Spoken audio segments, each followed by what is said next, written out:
when I do a triathlon, I have to do it with a guide.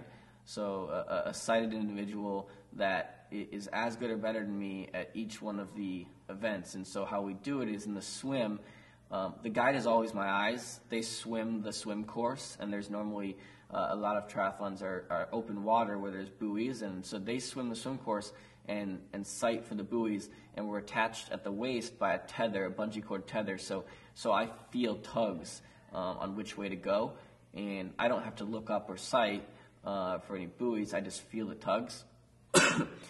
and then on the bike, we use a tandem bike.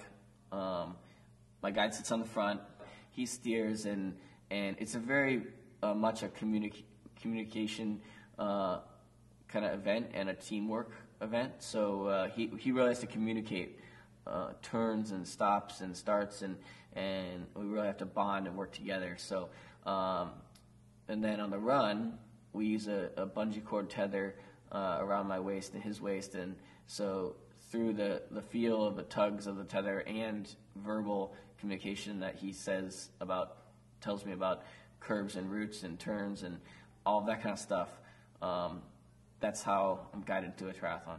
One of the most difficult things for me in the sport of triathlon is actually finding a guide.